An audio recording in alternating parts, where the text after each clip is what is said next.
Very good. Start the webinar so we can probably start to bring people in. No, we already started letting people in. That's the reason you can actually come in. You couldn't come in until you came as a sort of invited attendee, so we could upgrade you to host. So this is all live now. It's been live for the last couple of minutes. So yeah, we have a people already. So maybe it's a good time to introduce today's speaker, who is Professor. I'll use the German title, Professor Dr. Arne Traulsen, for the Max Planck Institute for Evolutionary Biology. So Professor Dr. Arne Traulsen is someone who a lot of people here at IMO know very well. He's one of the leading experts in using evolutionary game theory, and separately, but maybe sometimes coincidentally, also applying that to mathematical models of cancer. He has used a variety of very simple but really interesting, very enlightening mathematical tools to understand cancer, but also just evolution in general systems, group selection, finite populations, genetics. So all kinds of problems where evolution is a main driver. But today we are lucky that he's actually going to be talking about cancer, and something that I'm particularly very, very interested. A lot of us probably are going to be on the role of aging in cancer.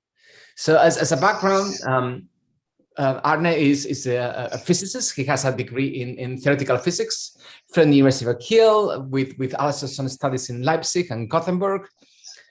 He has a doctorate from the University of Kiel in 2005, which is coincidentally the same year I got my PhD, but he looks younger and more successful. I think it has to do with the research that he's presenting today about aging. He went to Harvard to do a postdoc, came back and established himself as a group leader at the Max Planck, where he rose through the ranks, and he's now a professor and Max Planck director. So without further ado, Arne, please, stage is yours. Thanks. Yeah, so this is maybe a bit of a weird topic for today, for you, because it's it's not really cancer. It's somehow I think there's a very good connection, but it's not only about cancer. I appreciate anyone who leaves the camera on, because then I know that not everybody is asleep, but I know it's a webinar, so I can't really see much anyway. So, So this is a project that is driven by a postdoc, Stefano Giamo, and it's about trying to understand why we age in the first place. So we all believe that cancer is somehow something that is a consequence of aging, but the question it's a classical question in evolutionary biology: why do we age? I won't sell you any anti-aging pills or so, but I hope to be able to convince you what is the state of the research in this field, and maybe make you a little bit excited about this small contribution that we have here. I ask you not to share this on YouTube yet, because we have submitted a paper and it's under double-blind peer review, so we couldn't really make it available as a preprint. We're trying this because we are somehow not really established in this area, and it's unclear if it helps, but we are just trying it. Okay, so this is the institute where I'm working. I'm in this wonderful pinkish building here, looking at the road, and I hope I can see you all here at some point again. And many of you have been here, but currently it's difficult. On the other hand, it's cool to be able to speak to you anyway. Okay, whatever. So this is a classical plot where you look at cancer deaths. Arne, sorry, before you go on, just to clarify, so we're not allowed to tweet anything either. Yeah, I mean, ideally, maybe not. Yeah, maybe that's a good idea. I mean, it's hard to identify this work from the paper anyway, but because it's, at least the first half is very general. So maybe a couple of tweets from the start, and that would be it. Yeah. Maybe I'll tell you when to stop going into detail. But nobody will take this mathematics, which took me 2 months to repeat after Stefano has done it, to on Twitter. And it's okay. So this is a typical picture. We have very few cancer deaths in young ages, and above 70 somehow this explodes. So we know it's somehow something that is becoming more dangerous while we are aging. And one indicator of this is, for example, telomere shortening. I mean, you have these protective ends of your chromosomes, and they become shorter and shorter when cells divide, and at some point it's exhausted, and the cell is more prone to get errors. I mean, a few years ago, many of you know this work, I guess, with Benjamin Werner, we have modeled this, and you can see that some people actually have short telomeres and some have long, and somehow the people with short telomeres, for example, this 21-year-old here has a similar telomere length than this 56-year-old. So the younger ones with shorter telomeres are more likely to have certain diseases. So this is here age, this is telomere length, and it somehow these people kind of claim that above a certain telomere length, you're typically healthy, and then there are age-associated diseases at some point. But if you have shorter telomeres, you're more likely to have these diseases earlier in your life. So somehow if there's faster aging, there are diseases that are more serious. Then there are many other age-associated diseases. I mean, you can read the list: cancer, cardiovascular disease, and so on. And typically what you observe is that with age, the incidence increases exponentially. So why is this the case? And in evolutionary biology, we always distinguish between these proximate and ultimate reasons. And proximate reasons is, for example, cancer is caused by the human body accumulating damage with age. And that's clear, but it's also somehow, you don't really know why is this happening. The ultimate reasoning is that cancer at all ages is caused because of a lack of selection against the accumulation of damage after reproductive age.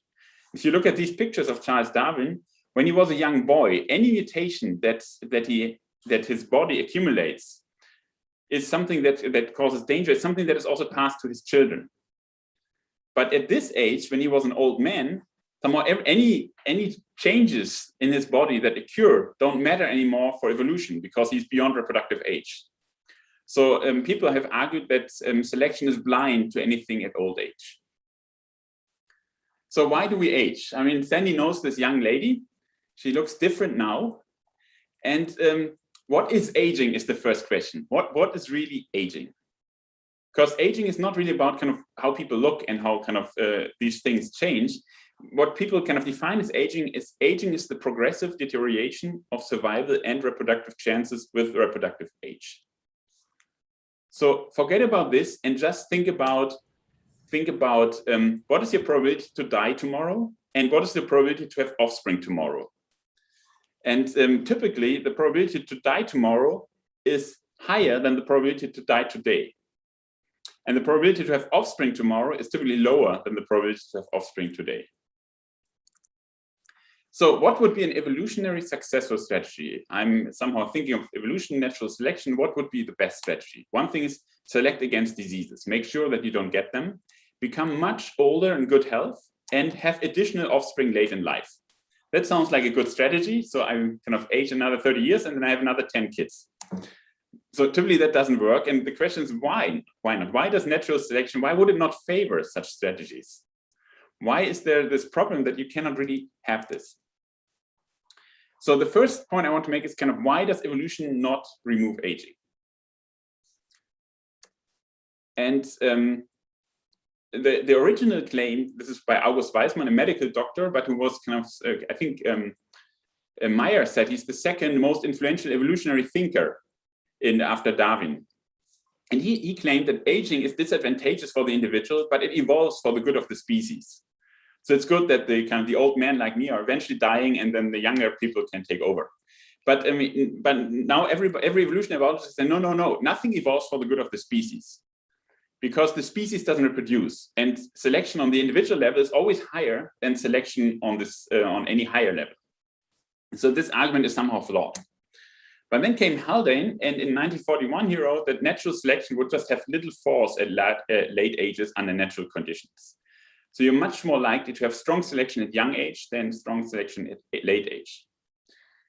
But somehow this Rose paper nicely writes that the subject remained a mishmash of verbally formulated ideas, none of which progressed very far from Haldane's original intuition.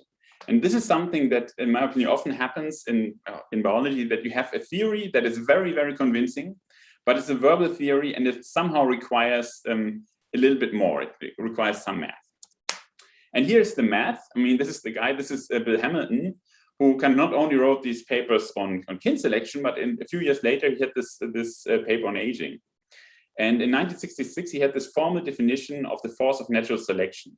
And with this, he showed that the force of selection declines with age. But this is, of course, not a general result. He assumed additive effects on fecundity and multiplicative effects on survival. I will explain you later what this means. So, but if you don't make this gray assumption and use the same mathematics, Annette Baudisch has shown in 2005, that the force of selection can actually increase with age implying negative aging, like the opposite of aging, using the same piece of mathematics, just because you don't have to make these assumptions that there are additive effects on one thing and multiplicative effects on another. So how does this work? And this is maybe kind of my most mathy slide that I want to go into. So those who want to skip this are welcome to kind of, not get the details here, but I think it's important to have an idea what I mean. And what I mean here is kind of, so how do you calculate these indicators of aging? So, and the question is, how does fitness react to an increase in survival across different age classes? So you have kind of a change in the intrinsic population growth rate here. So what happens to the growth rate of a population if you change the survival probability at age 8? So if, for example, I say kind of at my age now, I have a slight increase in survival probability. How will this change the growth rate of the population where everybody is like me? And usually you look here at the relative change. So you don't divide by delta PA, like an absolute change, but the relative change. So how much faster does the population grow if I have a 10% increase in survival probability at age 8? And now it's getting mathy a little bit. So you just multiply with PA, then it looks like this. You replace this by the derivative, and you realize that with this factor here, you can act as if this would be a derivative of the growth rate of the population with respect to the logarithm of some survival probability. I just wanted to mention this because sometimes I have this derivative with respect to some logarithm, and this is just what they do in this field, how they write. So, and in this way, he arrived at this kind of classical Hamilton's indicator of aging, the derivative of fitness with respect to the logarithm of survival at age 8. And he argued that the larger the A, the smaller selection. So this is intrinsic population growth rate, survival probability from age A to A+1, and that's called Hamilton's indicator of aging in survival. And you can write it like this, where kind of somehow this is the fecundity, like how much offspring you have at age A, and these L's are the probabilities that you survive up to a certain age. So to be alive at age 45, I have to survive age 1, 2, 3, 4, and so on. And you can see that that kind of, since if A is increasing, this thing here is getting smaller, the whole thing. So yeah, the indicator of aging is decreasing with age. So with increasing age, changes in survival affect fitness less. But Annette has answered, so, and this really depends. For example, you could just say, no, I look at changes in survival on an additive scale, which means I do the derivative with respect to this PA, the survival probability, but not with the logarithm. And that means I get essentially 1 divided by PA times this original indicator. And then you can have negative aging. Now, let me give an example. So this is how we typically look at this. This is the age, and this is the number of offspring you have, or if kind of some individual has. And then what we can do is we can use this classical theory, and for these fecundities, calculate these, assume additive effects on fecundity, and calculate the selection gradient. And you see that it's always going down. So selection in this classical theory is always going down. But if you say, instead of this logarithm, I replace the logarithm by the function itself, then there's somehow a kind of non-monotonous kind of selection gradient over age. So selection at old age here is actually very strong. And for survival, this is similar. So this is some kind of arbitrary survival schedule. You calculate the selection gradients, and you see that selection classically always goes down. But if you reverse this theory, you have kind of a very strong selection, for example, at age 3 here, because survival is very low. You would benefit tremendously from somehow just trying to survive this age with a higher probability. So that means there's a strong selection here and kind of weaker selection before that, because it's already close to 1.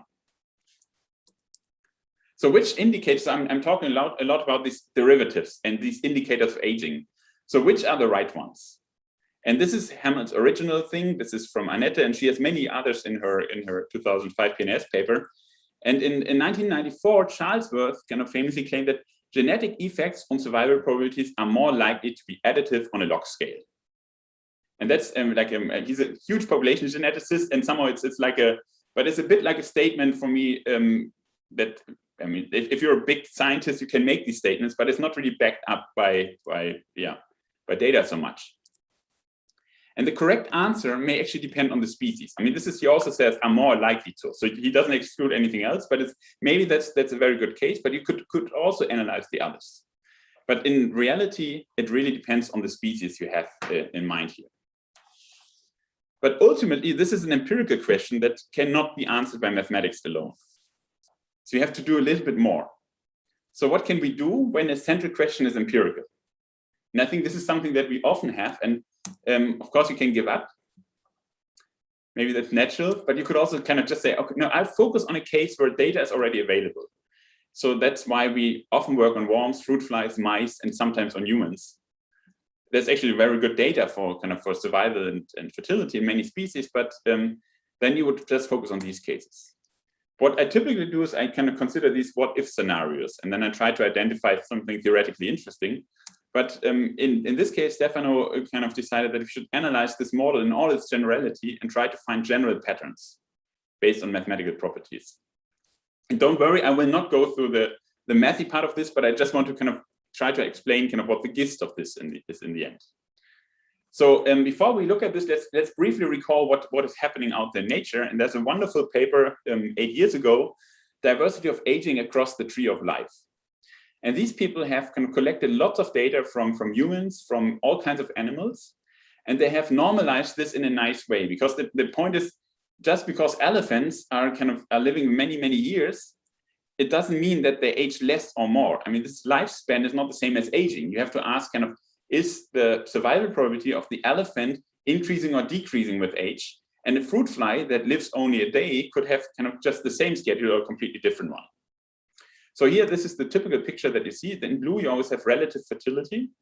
And in humans, you have this peak here in your 20s, at least kind of in Japan, 2009. This is kind of a wider peak in Sweden, born 1881. And then you have relative mortality, and you see kind of this is relatively flat, and in the end, it's increasing enormously. So you're very unlikely to get older than 102 years in Japan. And you can do this for many species. And this is just an overview over all these species. That's a killer whale, red deer, sheep, whatever you want. And let me focus on 2 cases here, which are particularly interesting. And one is Hydra. Hydra is this little organism. In cancer biology, I think it's a little bit known because it's relatively primitive, and they found polyps in it, and they somehow argued that this is a bit like a tumor. So it doesn't form metastasis, but it's somehow, there are arguments that it's a bit cancer-like. And if you look at this, and this is not, I mean, centuries is of course extrapolated, but what you see is the red and the blue lines are flat. That means the probability that Hydra dies doesn't change with age. And the probability that Hydra has offspring doesn't change with age either. So that means it's just leading to exponentially decaying survivorship. And this is what you see in gray in the background here. They have a log scale. So this is just exponentially, survivorship, exponentially decaying survivorship. So you have less and less of these individuals, but exponential means that these curves are just flat.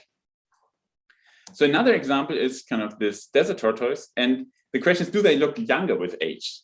Of course they don't, but this is an example for negative aging, because the chances to reproduce increase. So this blue line increases, and that risk to die decreases. So the red line goes down, which means this is an organism that made it. And this is somehow what we all want. We want to kind of reduce our chances to die with every day we live, and we want to increase our chances to have offspring. So the question is aging really inevitable? And theoretical negative aging is possible based on this framework by Hamilton if you use this approach of Annette Baudisch. And empirical, some species even show no or even negative aging. So in principle, there is something there, but it's rare. So the question is, why do we still age? If it's possible, I mean, it seems to be a wonderful strategy, but why do we still age in the end? And so far, I have only focused on the idea that the change in the strength of selection over age indicates aging. So I looked at these indicators of aging, and I argued that the older you get, the weaker selection. And that's somehow in this field, that's the established framework based on Hamilton's work. And I think it's very influential, but it's not really what we normally do in evolutionary dynamics. Normally, we look at something that changes over time and look at the full dynamics. And this would mean that we look at, for example, at a fitness landscape, and we plot survival on some axis and fecundity on other axes, and maybe it's high dimensional. But we could let these things evolve and ask kind of, how does fitness increase? directly kind of somehow we let fecondities and survival rates evolve as a consequence of selection. And interestingly, that's not really what people do in this field. And we thought we can try this. So this is typically what we look at. These life history structures, these are our ages. And to reach age omega here, you have to survive all these ages. So you have kind of P is the survival probability. You have to survive from 1 to 2, from 2 to 3, and so on up to this age. And in each age, you also can produce offspring with these red probabilities. And first of all, you have to produce offspring. This is this, for example, M omega. And then this offspring has to survive. That's the P0. And then, of course, in general, there's also post-reproductive survival, but let's forget about this today. It's for evolution not so interesting. There are other theories for this, but we don't really need this today. So there's fecundity evolution, if you want to change your red parameters here, and there's survival evolution if you want to change your blue parameters. So now let's come to this dynamical theory of the evolution of aging. And that starts from something that I usually don't use, but it's in this case, it's very convenient to use it. That's the Breeder's equation of quantitative genetics. And that just means you have a vector of mean traits at a time t+1. And this is kind of just the vector in the previous time step. And then you look at this gradient in a fitness landscape. So basically, it's just an uphill movement in a fitness landscape. And this is not a description that I would like, particularly because it somehow leads to strange models, but here it's enough just to look at the gradient, just at the direction of selection. Actually, maybe it's not enough, but it's all we can do. So the question you have to ask now is, fitness landscape, what is actually fitness? And in general, fitness is something that is correlated with the number of genes you will leave in future generations. So if you compare these two guys, your American politician has at least 4 kids, and your kind of comedian here has at least 11 kids. So this guy is fitter than this guy. But in basic models, it's often just the growth rate of the lineage that goes back to a parent in focus. And that's what you call fitness of that individual. But to be consistent here with previous work, we assume that it is the reproductive value at age 1. And reproductive value is just the number of future children that will be born discounted by the rate of growth of the population. So there are two reasons if you want to have high fitness to have a child tomorrow and not next year. And one is you might not survive until next year. And the other reason is all your neighbors will have lots of children next year, and the survival chances of your kids will actually be smaller. The fraction in the population will be smaller. So if you want to use this, you just have to think about mean fitness here and these traits, and you just use this equation. And the traits are kind of classically, I mean, this is classical life history theory. Fecundity evolution means that you plot the log of fecundity at age 1 and the log of fecundity at age 2. And then you look at mean fitness, and then you do the same for survival, but not with the logarithm. That's important. And then you have Hammond's classical result: aging and fecundity and mortality always evolves. Also in this dynamical theory. But in general, if you're not so fond of the log, you could just assume there's any function here. Could be, I mean, this is in a way, this describes how mutations affect fitness. And it could be any function. And if you use any function here, then aging, fecundity, and mortality may or may not evolve, depending on this function. So what we do is we use this life history, and we now look at kind of these survival probabilities and fecundities over time, how they change over time. And for that, we have to look at this dynamical system. So this function that I just talked about is here it's inverse, then it's here the normal function. You take a derivative here, and you have to play around with this model a little bit in order to understand if you move uphill or downhill in this high-dimensional landscape. And eventually, the goal is we have a survival schedule here. We look at selection gradients if we want, but eventually evolution leads to something, and evolution could lead to survival going down with age. And that would be, to me, a real kind of fully dynamical evolution of aging, because you start from any survival mode and you go into a survival mode that shows aging. But you don't stop here by just calculating the selection gradient. So the challenge is really these kind of equations, and we aim to get results for any choice of these functions f. So we want to go beyond any special form how mutations can act, and we just look at these general f's here. And that's somehow a tour de force. So I mean, this is just there's this 40 pages of mathematics that I cannot talk about, because mathematics is something that you don't do in public. And it's mostly the work of this guy, of Stefano, who who did it all. I made sure that it doesn't contain too many errors, but it contained very few. So in fecundity evolution, what you want to see in the end is you plot age here from alpha to some age. And this is kind of fecundity at age j plus 1 divided by fecundity at age j. So aging would imply this is always smaller than 1, because that means at every age you're having less offspring than at the previous age. And now there are mathematically two cases. Depending on this function, if the derivative of m times the derivative of the function square with respect to m is larger than 0, so just think about it as one case, one mathematical case. And in this case, what happens is you always go to a unique equilibrium with aging and fecundity. From any initial life history, you go there. And this includes Hamilton's results as a special case. So Hamilton's result is still true, and you always go to aging. And in the second case, we don't really know. We just know that there can be fixed points in negative aging, but they are unstable. And eventually, we end up in the domain of aging. So now I want to explain the same thing once more with the blue thing, with survival evolution. But I want to pick you up to kind of explain what how this fits together. So in the classical theory, you take, for example, this logarithm, and the strength of selection decreases with age.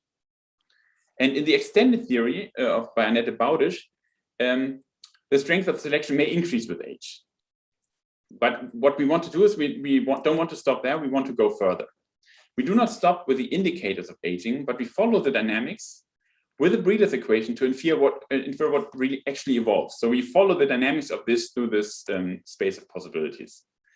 And in survival evolution, we now find that this is now survival at age j plus 1 divided by survival at age j, which means if your survival kind of at older ages is smaller than at younger ages, it's always kind of below 1. So you have aging here.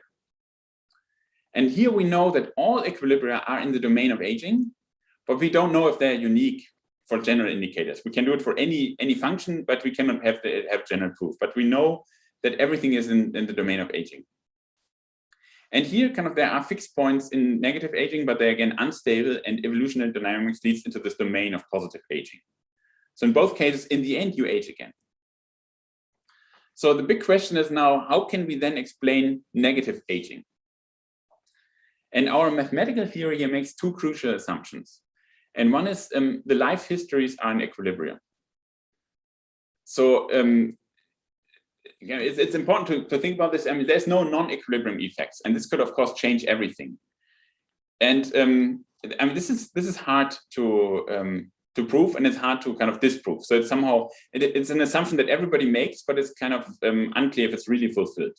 And I would argue that it's maybe questionable, but it's at least one crucial assumption that we have to keep in mind here. And the second one is there are no trade-offs. And that means fertility at one age can be increased without affecting anything else. And I can tell you, if I have another child this year, I will not have another child next year. So there are trade-offs between these things.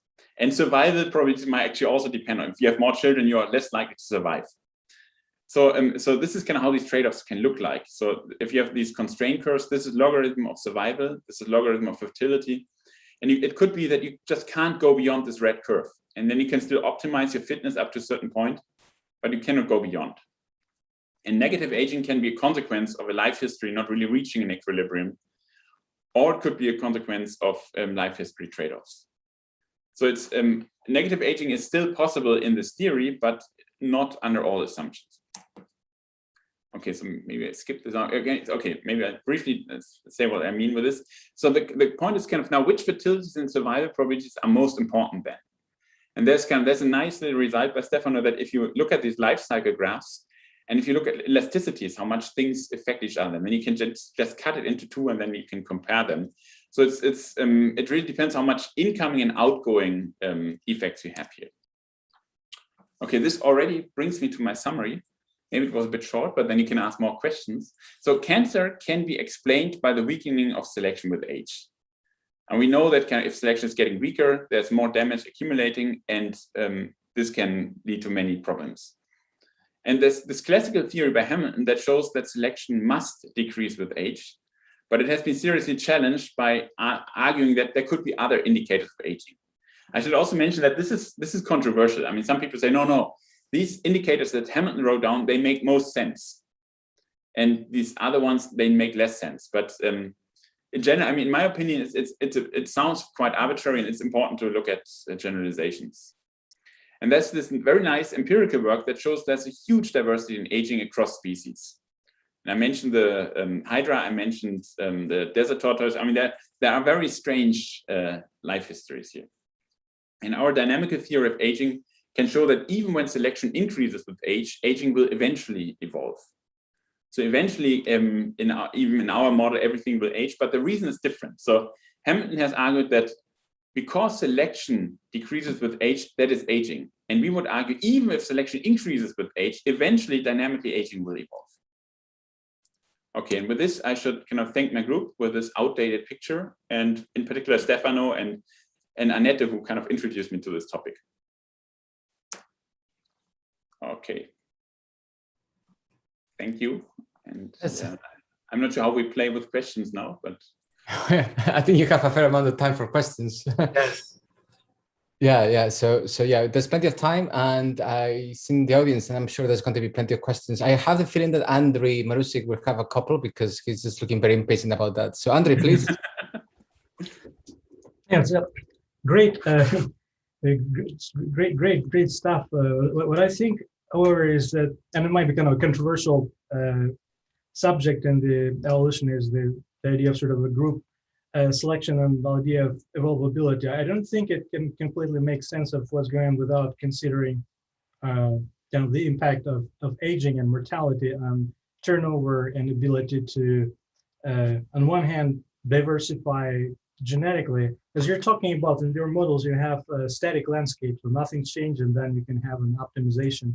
But then in reality, you have cyclical changes, you have sort of permanent changes that are happening in long scale, and then even a perfectly adapted organism could find itself quickly out of fitness with the changing environment. But the sort of the turnover enables to create diversity.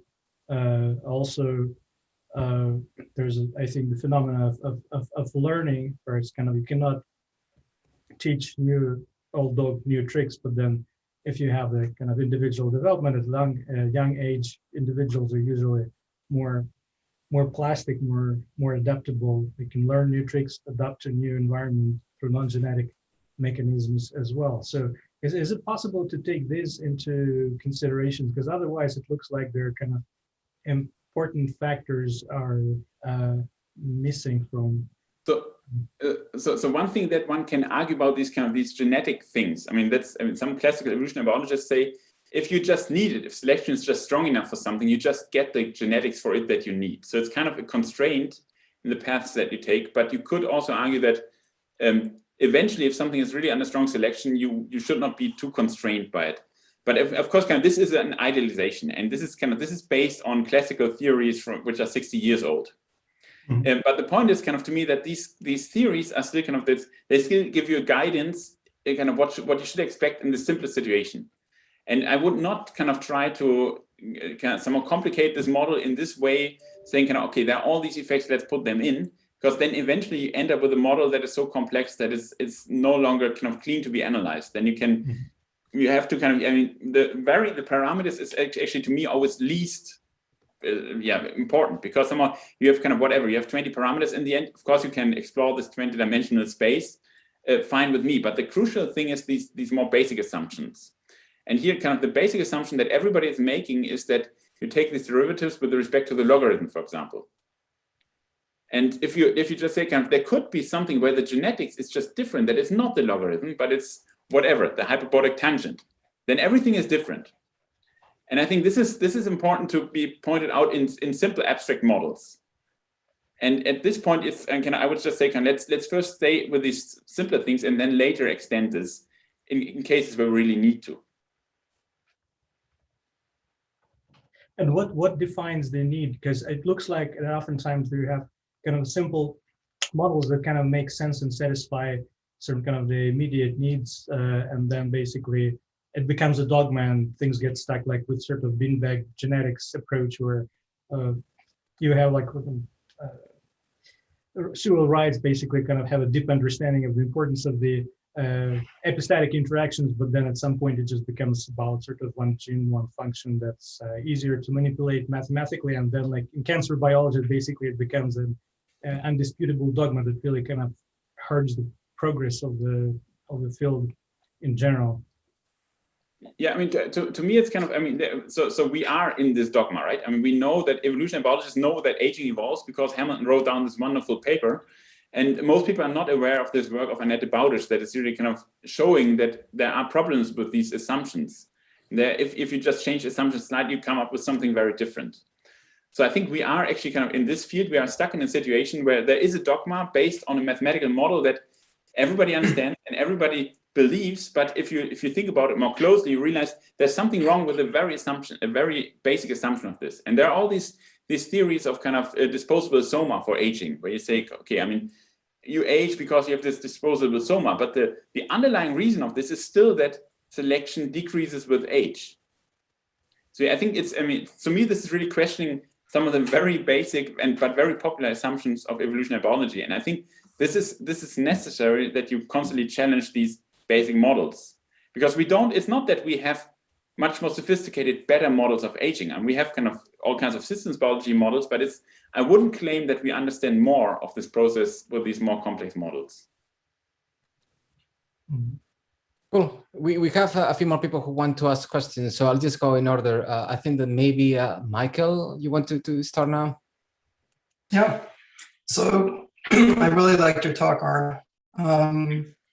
Couple points, and this kind of follows on from what Andre said, and that is you're looking at sort of an actuary definition of aging.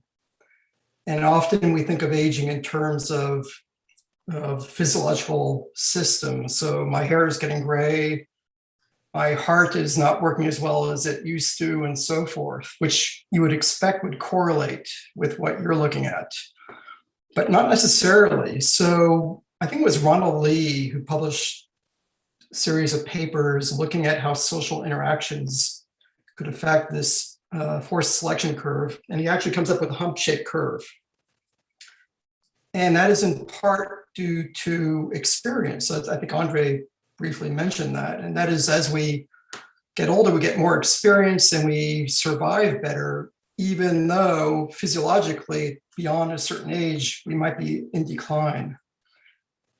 But what your results suggest, which I think are really interesting, is that if the survival reproduction angle of aging is itself sufficient under selection to explain what we observe in terms of fitness, it could mean that we actually age physiologically even faster because it becomes subsidiary to these experience and behaviors and survival mechanisms. So one interesting data set that's gigantic is medals in the Olympics. So you look at distributions of ages and medals in the Olympics in different disciplines. And obviously at 5 years old, you're not going to be doing very much, even though you're, as you got, in terms of aging, you're not aging yet physiologically, you're still developing.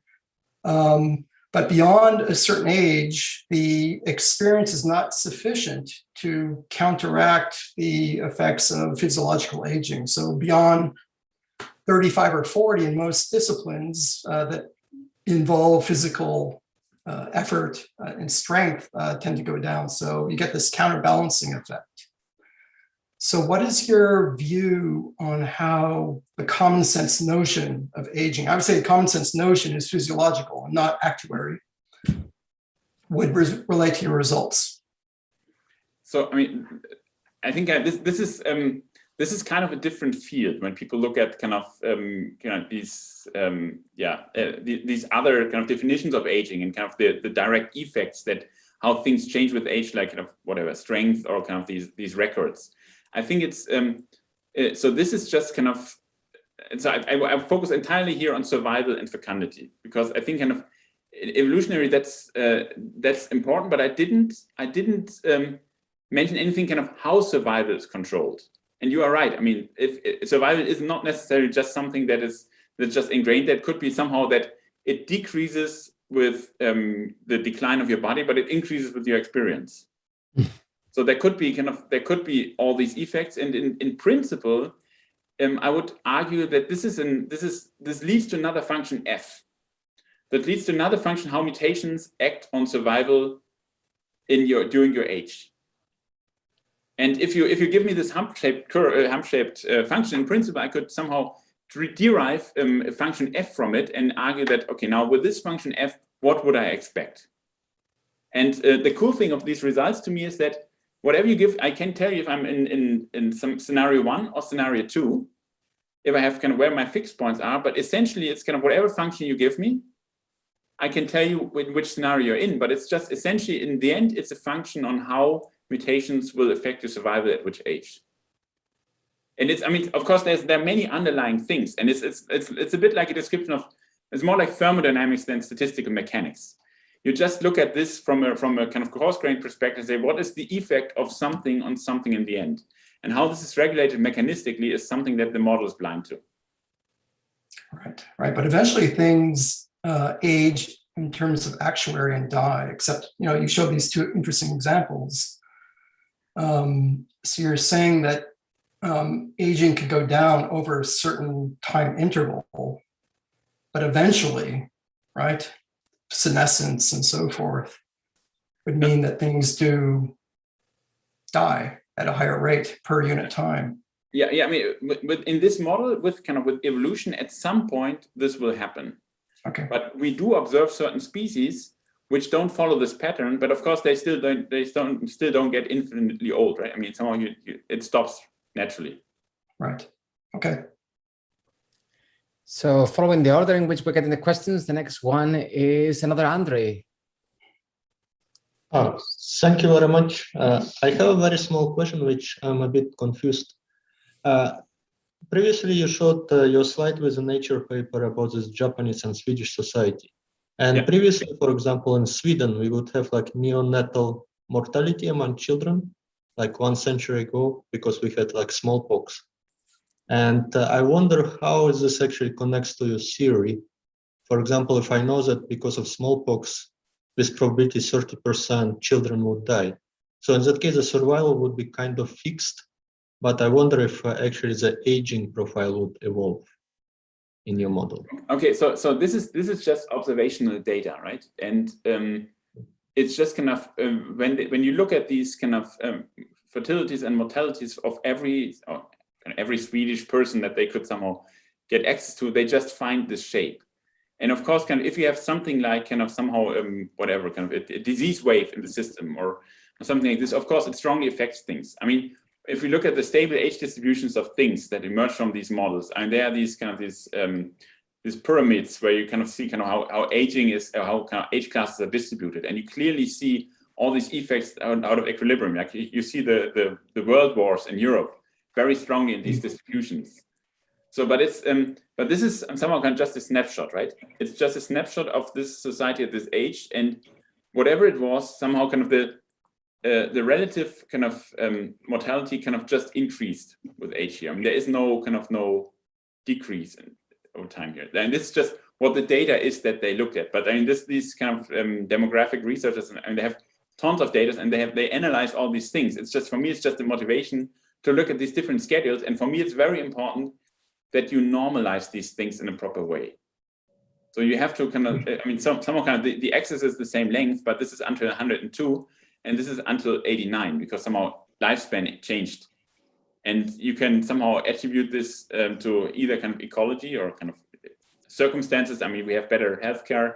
We have many things have improved, that the life expectancy has increased, and it's still increasing in most countries. But to compare these things and to compare the fruit fly to humans, you really have to normalize this in a proper way. Are you not interested in doing this kind of like prediction, for example, for the climate change and so on? It's not really my field. I mean, in general, I find it super interesting to look at all this demographic data. I mean, how are these things changing? But this, in the end, it's a different piece of science, right? I mean, these demographers, they have 100 years of experience in dealing with this kind of data and looking at all the pitfalls that you can fall into. And I think I'm no longer arrogant enough to move into this field and just tell the people what to do. Thank you. Cool. So Heiko, your turn. Hi, Arne. Very, very interesting. Thank you so much. You mentioned to do gosh, what is it? You mentioned the logarithm and the differentiation of the logarithm or whatever it was. Now let me ask you, you know that I am not really good in mechanistic models, that I can only do very, very simple math, and one math I'm quite comfortable with is Gompertzian growth, which was actually developed as a law of mortality.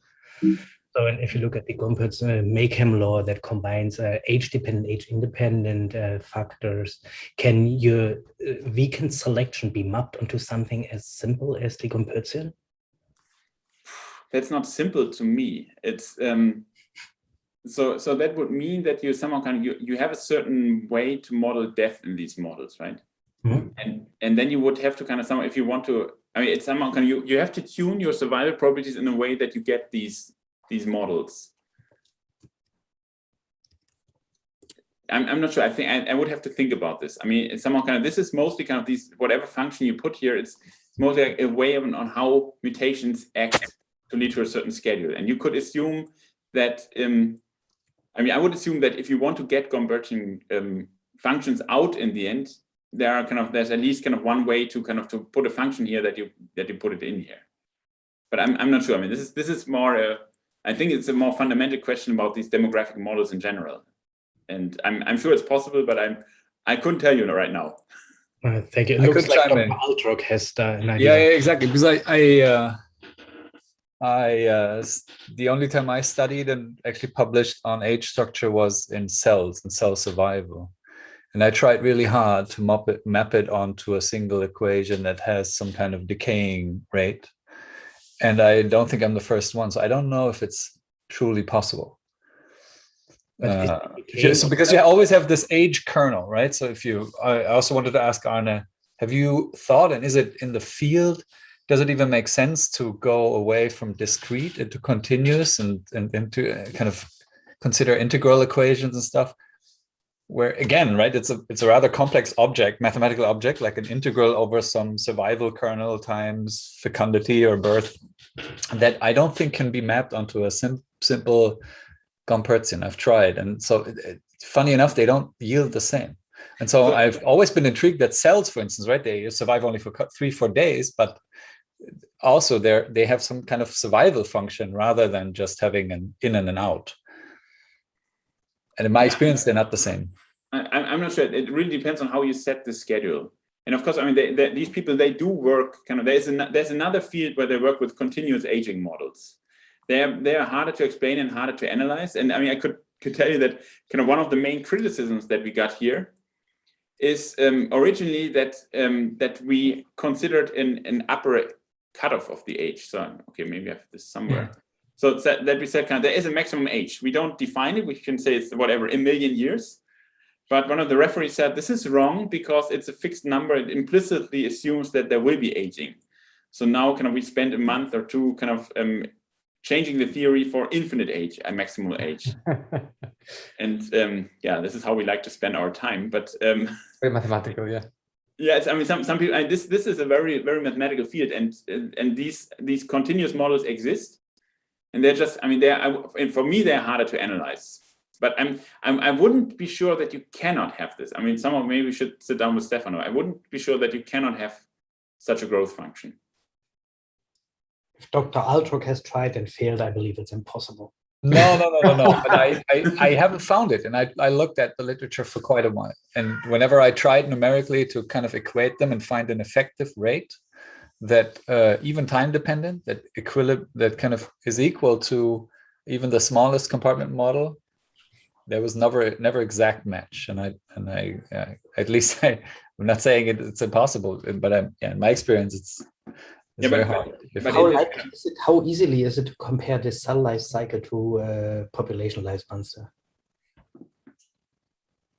Yeah, that's a very important point. You're comparing kind of a whole population here, and you would have to average over millions of cells to really get it right. In red blood cells, it's obvious because they don't survive. They just run around and transport oxygen, and they crash into each other, and then they have some form of survival, and they don't contribute to fecundity in that sense, but they have a survivorship. And so maybe other cells do as well, in addition to their cycle. Very good. Any more questions? I've got one. I know you have one, Sandy. If a speaker doesn't have a question from you, that's a grave insult.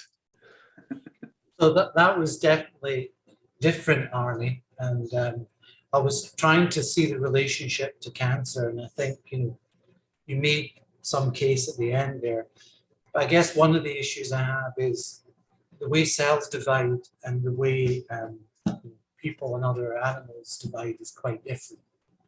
And so in your model, when you kind of reinsert a new progeny, it's almost like it's reset somehow and starts the process again. And of course, we carry mutations or, right, like those two daughter cells share something quite important, especially in regards to cancer and progressing towards cancer. So what do you think about that? How would you change based on that? Trying to make it connect directly more with cancer.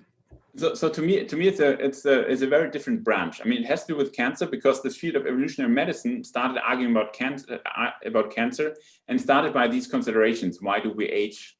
And cancer is an aging disease, but it's this evolutionary medicine which is sometimes a little bit blurry. And I think this work is more working on these foundations of, say, evolutionary medicine, and much less on concrete models of concrete cancer entities with cell turnover. And I think to make this connection is maybe a bit difficult. So I thought this is interesting for you guys because it's just it's one of the foundations of this. But of course, it's hard to translate this to, you have a tumor and cells are dying, and what is the schedule here and how fast is this thing growing? I'm very excited about using these age-structured models also for, say, cancer populations, because any hierarchical tissue can be understood as an age structure, and you can use many of these results. But only on a kind of abstract level. So I think we should not mix up my populations that show aging over the population to a cancer cell that is it's individual and that's somehow eventually no longer able to reproduce. That's a bit dangerous. I'm glad we agree on that. Yeah, so but that's an interesting point you bring up about age-structured models and using them in cancer, because obviously cell cycle is an obvious age structure, right? But then also the age of the host and the other things that degenerate as a result of that. Environment. But drugs particularly target specific parts of that age structure. So is that something that you're working on? Yes, I mean, somehow once you start thinking about these demographic models with these different age classes, you magically see them everywhere, right? It's somehow, if you have a hammer, everything looks like a nail, and we use age-structured models to understand things from the microbiome to bacterial life cycles to cancer. It's somehow I think it's a very nice theory, because you think about the cell, when is it in which stage, and can it somehow transit to this stage, and can it have offspring in another stage? It's a very powerful theoretical framework, but I think it's important to keep in mind that it has not been designed to do all these things. And I think it's for me, it's like the replicator equation from game theory. It does have an interpretation in learning, which is a very nice one. But if you want to work on a learning model, you might write down something completely different. And I think you can use these kind of approaches to understand certain aspects of cancer, say dedifferentiation in a hierarchical tissue. But maybe it's not the only approach, and maybe there are others that are more suitable for this problem at stake. Thanks. Cool. Okay, Arne, thank you very much. Yeah, thank you for listening. We did. You have lots of questions. Good luck with the paper. Obviously, let us know when you can share. Okay. Proceedings of Fluent Science 2030. Optimism. Okay. And hopefully we get to come visit your lovely Yes. institute sometime in the not too distant future. Yes, I also hope that it's getting easier soon again. Okay. Okay. Be safe. Bye. Bye.